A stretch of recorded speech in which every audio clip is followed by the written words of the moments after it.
Welcome to the Chicagoland Guide, and I'm your host, Aaron Masliansky. We are here today with Gina Speckman. Gina is the executive director of Chicago's North Shore Convention and Visitors Bureau, which is an organization that helps a lot of the communities throughout the North Shore of the Chicagoland area promote what they do, bring visitors here, great attractions. And I know a lot of times when people think of Chicago, they think of all the great theaters in the city. But my God, we have a lot of great things that happen in the suburbs here. So Gina, thank you so much for joining me today. Sure, excited to be here. Thank you. Yeah, no, this is great. There's so many different things to talk about. Just to start off with, I guess, you know, how did you get to this organization and, what's its trajectory been? Okay, I'll give a little background. A lot of people don't know what Convention of Visitors Bureaus are. When I first started in the industry, I was having an informational interview and they asked me, do I know what a bureau is? And I said, the only bureau I know is the FBI. So I always assume that people don't know what we do because we're kind of niche. We're a big industry. There's convention bureaus all over the world, but people that aren't in the destination marketing field, they don't really, know from it. Okay. So, to give an example, there's a state tourism office. There's 36 convention and visitors bureaus in the state of Illinois. We're certified by the state, and the state's all carved up for our different regions. So we're funded by the state, we're funded by municipalities, the county, and then individual business members. And our job is destination marketing. So we want to take everything that we have on the North Shore, highlight it so that people from outside the area come here and they stay in hotels, they eat in restaurants, they go to theater, they visit attractions, they shop and spend money here. So that's our goal as destination marketing organizations. And how many communities are part of the Bureau? We have 10 communities. We go from Lincolnwood on the south and Evanston up to the Lake Cook border, Glencoe, Wheeling. There is another Convention and Visitors Bureau that covers Lake County. And then obviously Chicago has its own convention bureau. In the metropolitan Chicago area, within a 1-hour drive of downtown Chicago, there are 14 convention and visitors bureaus. Oh, it's always amazing how many different government or different types of districts there are in the Chicagoland area. I remember growing up, one of my friends and I, we'd always try to quiz each other on all the names of the suburbs, and we just keep going and going and going. And it was just our little joke. Yeah, there's a lot. So people always say, how can you have 14 bureaus? But like our areas are very different. You have the North Shore, you have Rosemont, you have the Chicago Southland Bureau, which actually covers 60 communities. Wow. So we're different in scope and we're different in market in terms of the kind of visitor that comes to us. We're all different also. And what's different about the North Shore versus some of these other places? I mean, what are some of the types of attractions and what do you like so much about it? Well, one of the things that people don't really realize is that for our destination, about 65% of our visitors are coming for a meeting or a conference or an event at a hotel. So we're primarily a business destination, and people don't really realize that, but that's what our hotels really are built to serve, and that's really what dictates the markets that a bureau goes after. Obviously, we think that we're unique in that arena in getting that kind of business here because we border the city of Chicago. We're close to O'Hare. We have some major expressways, and it's the most beautiful area in all of Chicagoland. So we always say, we start every description of us says, bordering Chicago along Lake Michigan so that we can differentiate ourselves from all the other suburbs and suburban areas in Chicagoland. Yeah, and that's interesting. So it's more so the business community that's attracting people here rather than just straight up tourism, would you say? Well, it's not the business community, it's the hotels wanting to host groups in there. The hotels here are really built to host banquets and meetings and events. So we go after corporations, associations that are holding meetings and conferences and trade shows. And we have a lot of our staff is devoted into that sales effort. They go to trade shows to interact with meeting planners, to book meetings and events into our hotels. And then I'm sure an organization like Northwestern helps bring in some of those attractive types of organizations to be here. And Yes, well, then you have like Wheeling, where they have the Westin, which is something that was built about 15 years ago, which is a huge space and gives a lot of opportunity for that community. yeah, I mean, Northwestern, it's not so much that they bring meetings, but Northwestern is a Big Ten university, and it's what we call in the industry a destination driver. So you have anything from students attending, looking to visit schools that they potentially would attend, people going to Big Ten NCAA Division I competitions, which is way beyond just football and basketball. You have each department within Northwestern having its own symposiums and meetings, the math department, the chemistry department. So they are a major destination driver for all the things they do. Yeah. And you also have like the North Shore Center for Performing Arts, which is near where you're located. And they Yes. bring in a lot of concerts, and you've had like organizations like Space that brings in concerts to Evanston, and they've done Out of Space. What have you had to do with helping collaborate on that effort? Well, we work with all those entities you mentioned very closely. As a matter of fact, this summer, because we saw that there were so many shows going on and a lot of them outdoors, we branded our whole summer leisure campaign Summer of Sound. And so we promoted, we have Ravinia also, even though Ravinia's in Lake County, we still promote it. We promoted Ravinia. We promoted all the outdoor events that Space does. We promoted North Shore Center and the events they do. And then we work with all the different villages and communities that have a lot of festivals and events. A lot of them have great music offerings, like Skokie Backlot Bash has great concerts that they present as part of that event.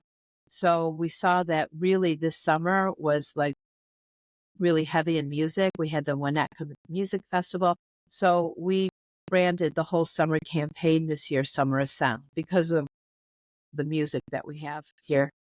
It was pretty incredible. I mean, I went to some of the concerts. I went to the concert that was in downtown Skokie in the Cyril Park, which it Yeah. was actually a perfect location for a concert. I never thought of it that way. Yep. Yeah. Out of Space was there. I mean, it was located there because they could not have it in their normal space in Evanston. So they moved it there. Our hope is that they'll continue still to have shows there, even when they open up their original space in Evanston outdoors. So yeah, we love that. Yeah, I loved it too. And then some of them I know you're going to do, there was going to be a concert by Oakton and McCormick. It got shifted to the North Shore Center for Performing Arts. Yes. I went to some of those shows. It didn't have as many people as I was expecting, which was interesting. But what happened there? You probably know more than I do. Well, I do I'm on the North Shore Center Foundation Board, so I do know a lot about it. I think that this was their first time doing an outdoor show. And I think that, I talked to a lot of people a lot of people come to the Bureau to ask for consulting and help and planning events. And one of the things is if you want to do any outdoor event, you really have to have a plan B if it's going to rain. And a lot of times I think once people price out what that entails, it's not so cost effective to have it because what if you have thousands of people out in an open space and it starts raining? Like, what is your plan B? And everyone wants to be outside in the summer, let's be honest, but you really have to have a plan B a lot of the times. That was a first time event. And I just think that, you know, it, it was a great start. They learned a lot. I hope they continue and do it. And I hope it is outdoors next year. I'll tell you, I went to the Grace Potter show, and I've been to several of her concerts, and it's packed.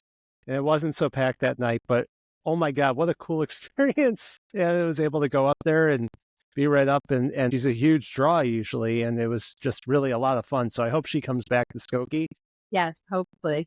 and we'll have more people. But I think that makes sense because if you have rain and you've got lightning or something like that, it's you can't Well, have you people have out there. $100,000 of electronic equipment exposed too. So there's a lot involved in it. A lot involved for sure. Then, some of the things though, just about the North Shore, I'm sure you compete with all these other bureaus and organizations around there. And, I'm here to promote the whole Chicagoland area, right? I mean, I live in Skokie and my office is in Evanston, so I definitely am partial. Uh, there's different things going on in politics in Chicago and whatnot. So, how do you use that to be able to help still this area to say, hey, look, this is a great community, great options for bringing different conventions and things like that. You able to kind of draw off of that? Well, we draw off of it. I mean, we we've been really fortunate, I think, ever since COVID, that people really are preferring to be in out, open, beautiful places versus being in congested, crowded downtowns. I think also a lot of our communities have really upped the game in terms of the restaurants and the events. Yeah. So you have a lot of city people that moved with young families up to the North Shore, and they expect and kind of demand the amenities that they have in the city. But God, they love to be able to go to a great restaurant or go to a concert and not have to go downtown. And conversely, we draw people from downtown up here because it's an open, beautiful space. The parking is either free or much cheaper than being downtown. And it's just a great experience. So I think we've kept more people up here that normally would go downtown because they can eat in a nice restaurant or go to a show here. They don't have to go downtown. And also people that live downtown that want to get outside of that, world can have a really beautiful experience and a fun little getaway just coming up here. We're so close. So I think we benefited from it on both ends.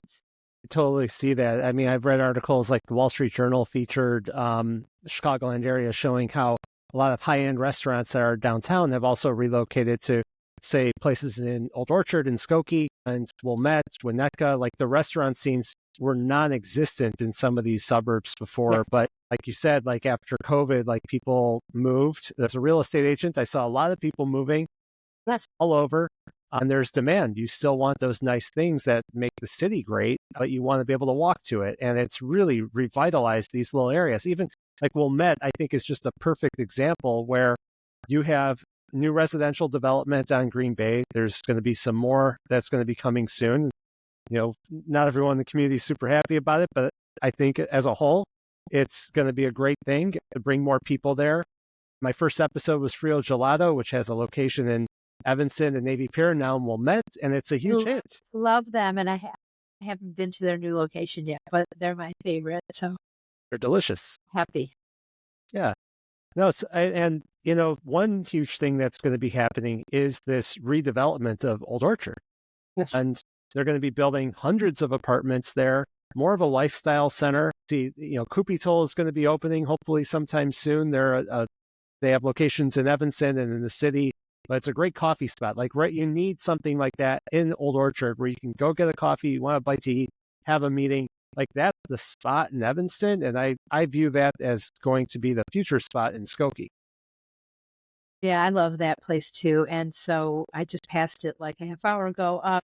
We're so excited for them to open. We work with them already because they're in Evanston, but we're so happy. I mean, the whole trend of these coffee shops where you can also get a great food.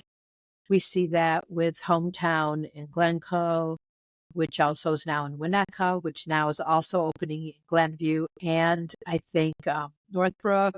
You got to get them on the show. Yeah. I mean, that's a great story. It's a lawyer who who worked in a second story in downtown Glencoe and just didn't feel that he had a place to go to. And he was a lawyer and now has become this coffee shop restaurateur, and he has event space now at that Glencoe location, and he's It's a huge hit. He's from Detroit like me. So From Detroit. yes. So My wife's from Detroit. yeah. Okay. We can get into that. We'll get into that later. Yeah. Okay. But no, that's great. And I think it just shows you like the types of opportunities, entrepreneurial opportunities that there are in this region. Yes. Yep. And people be successful. And that places like that make people want to just stay around here and not have to go downtown. For sure. And, what are some of the things, like if somebody's looking to find out, like, what are the great things on the North Shore? What are the things that you cannot miss? Where do you need to go?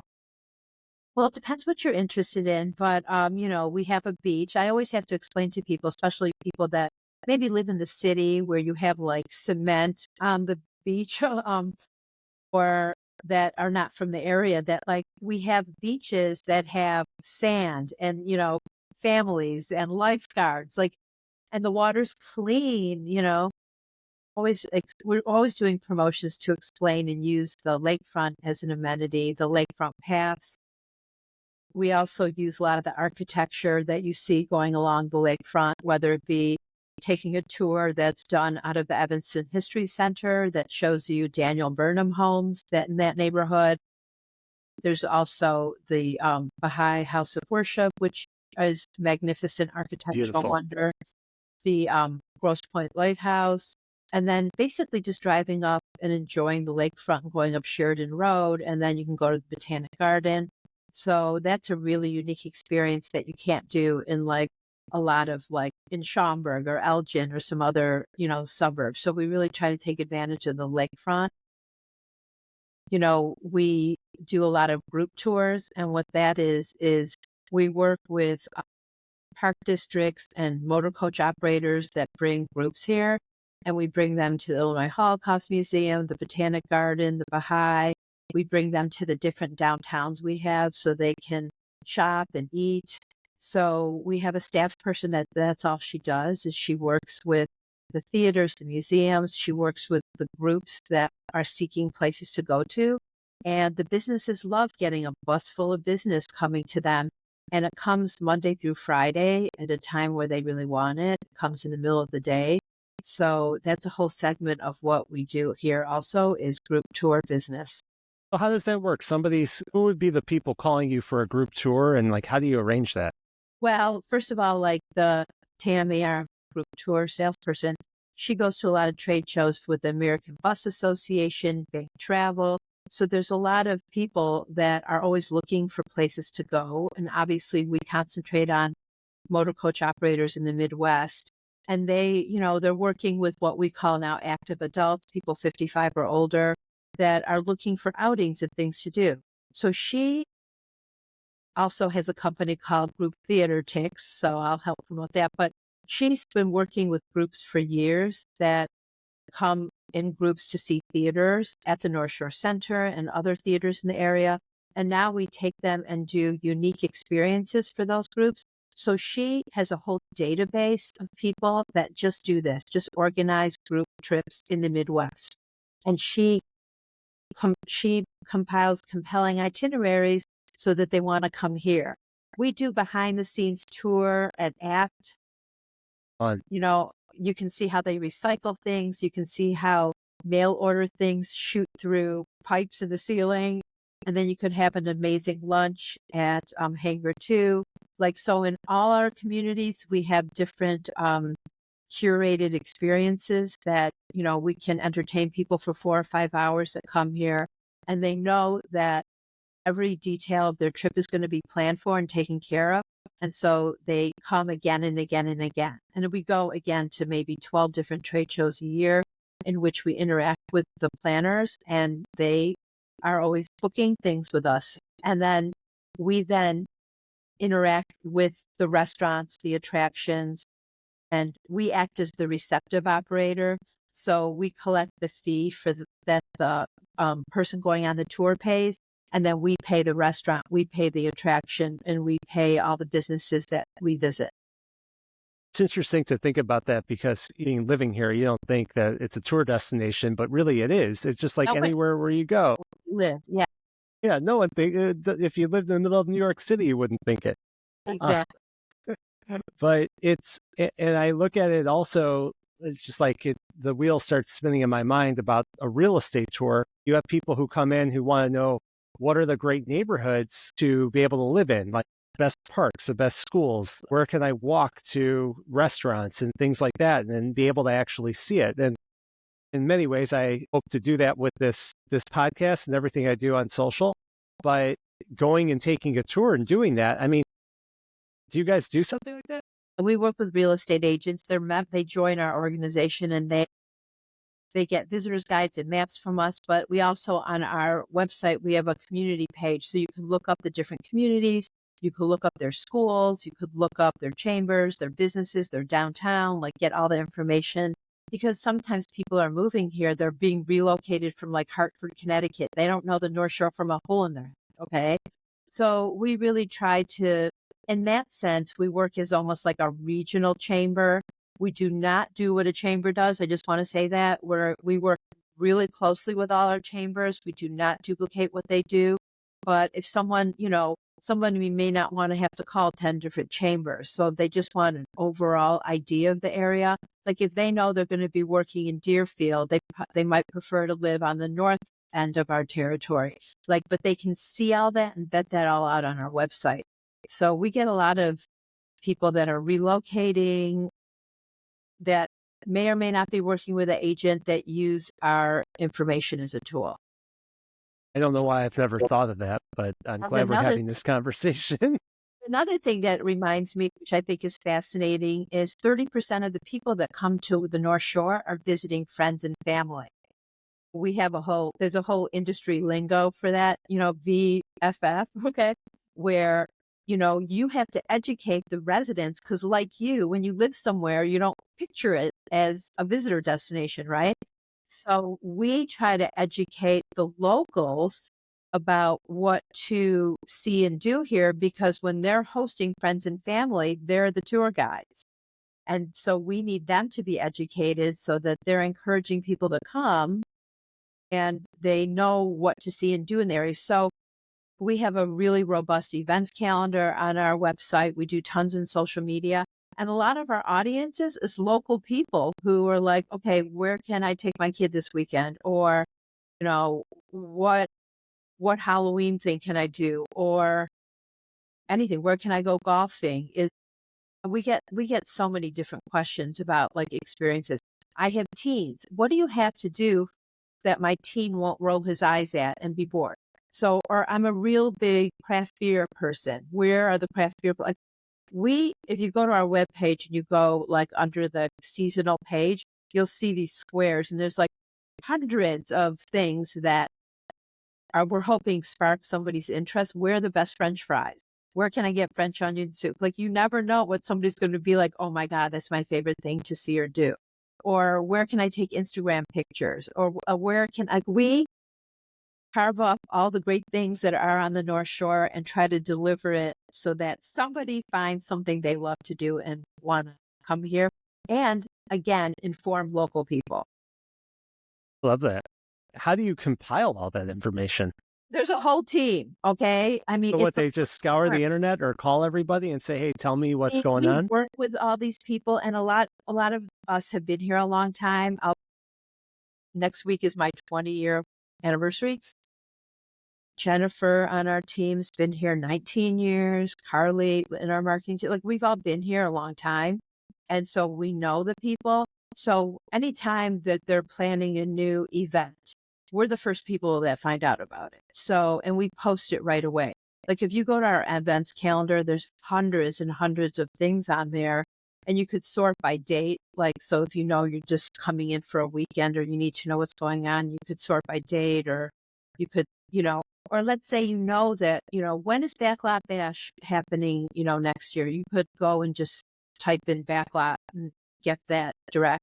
So a lot of people use this as a resource of what to see and do here. And again, we're just connected with all these events and we get that information. They send it to us. And the good thing about it is we have a really big following. We have a monthly newsletter that has 15,000 subscribers. Our Instagram page, our Facebook has a lot of followers on it. And anytime a business of ours gives us something that they want put out there, we do not post anything without boosting it. So we don't do any organic posting. Everything is targeted and put out as a boosted post and ad. So a lot of our small businesses, they don't know how to do it. They wouldn't, they don't know how to do it. So they count on us to do it for them because they know that we have a team that just does that. That's really, I was going to ask you, besides the things that you've been saying, like how other ways that you help support the businesses in the area. And that is a huge That's a huge support. one because we have 3 people that work on it. We do reels. We feature businesses in reels based on themes. So if you look on our Instagram, you can see a gazillion of them, but we are very cognizant of representing people in all the businesses in all different communities.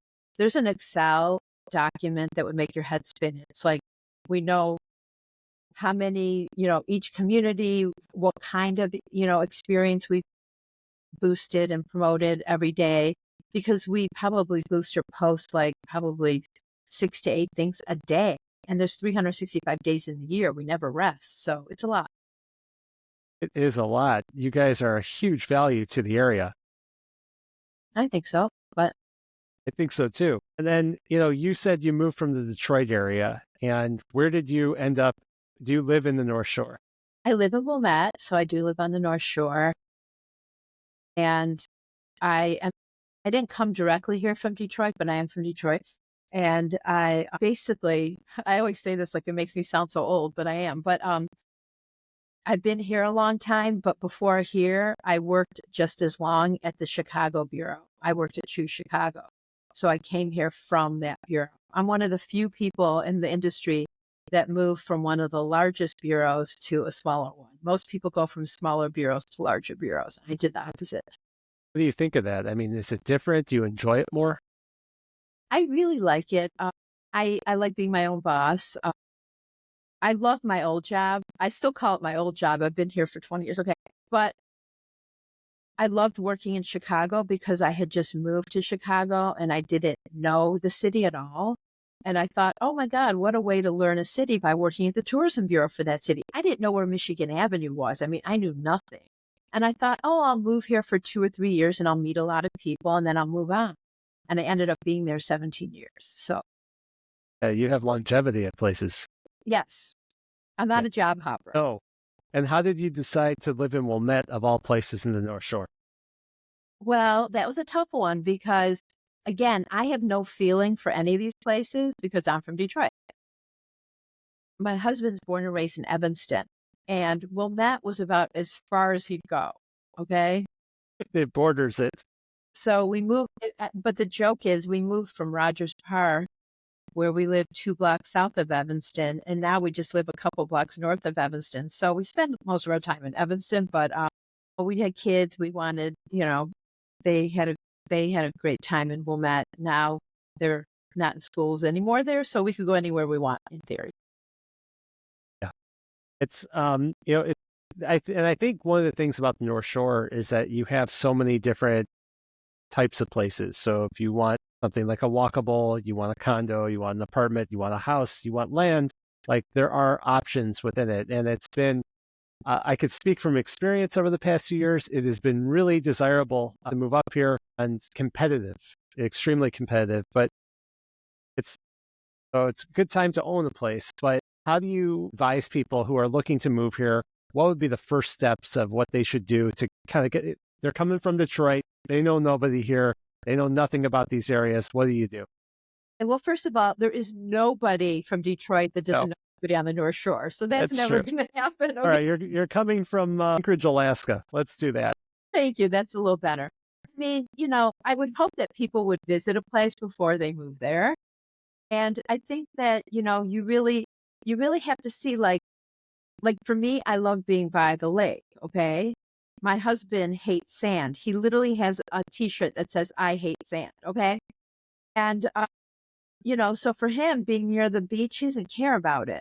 But for some people, like they might want that. They might want to be able to walk to a metro train if they're working downtown.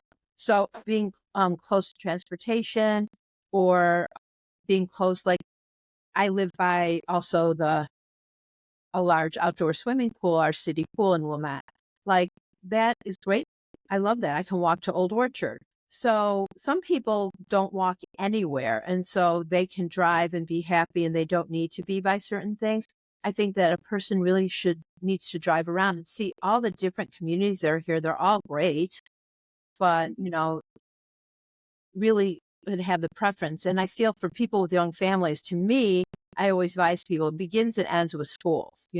Some districts have way bigger schools than others. Some people aren't comfortable with that, so if school is a main motivator of why you are looking at different neighborhoods, you should really research that. Again, how close you want to be by the lake, how close you want to be to public transportation, if you want to be near a walkable downtown, and how much land you want. I did that research when we moved. It was really interesting, like what X amount of money could get in different communities. I did that whole analysis, and you got to prioritize what's important to you. I think that's an interesting kind of study to look at, like what can $500,000 get me in each place? And it's a huge difference. I don't want to get into what ended up happening with me, but that's exactly the kind of thing, you had to compare. For sure. And then, what do you see on the horizon for the North Shore? Are there any big major, I spoke a little bit about how Old Orchard's going to be redeveloped, but what are some big things that you think that you see happening and trends? Well, we're really excited about the new Northwestern Stadium. I think that stadium is going to be gorgeous, fantastic. It'll be really talked about. I think we were so surprised at how people love the outdoors temporary stadium that the football team played Tickets in. are expensive. Wait, it was expensive to go? If you want to get the cheap seats at the temporary stadium, it's like minimum $150 a ticket, I which is went to the Duke game and bought a ticket for $20 on my. did. Yep. Okay. So maybe it was just the Indiana game I was looking Yeah, at, and I think that the conference games are harder, but for me, the whole experience is being in that stadium was so. I went to a night game too. I didn't know what to expect. It was a fantastic experience. It didn't matter the team to me at that point. I wanted to oh, see what they did there. And I don't think anyone expected, I think they expected it was something they had to do while they were building the new stadium. I don't know if you saw the Wall Street Journal article, but there was a whole article about what's the hottest ticket in football. And it was like Northwestern. The experience was magical. So I'm excited that we still have another year of it next year. Like, I don't think anyone anticipated that that would be something people would want to seek out and do, is go to that temporary stadium, but that's great.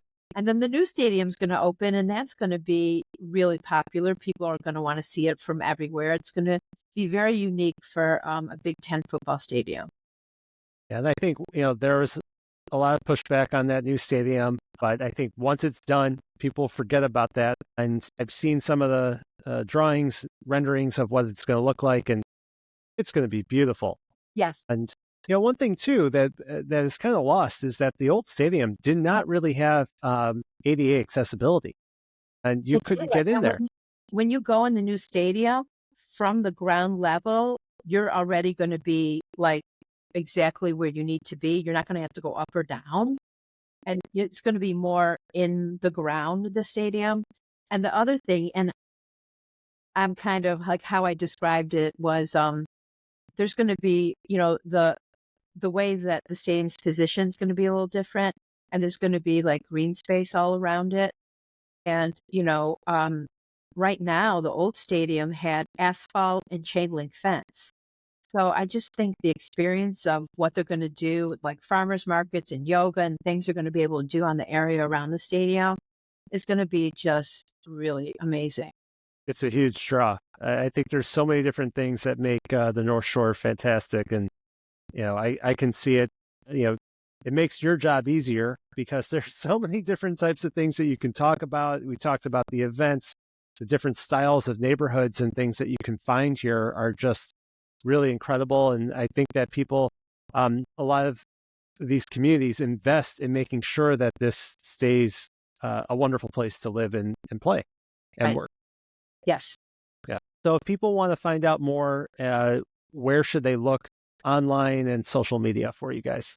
Our website is visitchicagonorthshore.com. And our social media is at Chicago North Shore. Well, I will post that all out there in the show notes and get the word out there for everybody looking in the North Shore to learn more about it, have a lot of fun. Thank you. Thank you. And Gina, I appreciate your time today, and thank you everybody for listening or watching wherever you may be. Thanks. Thank you so much. Thank you.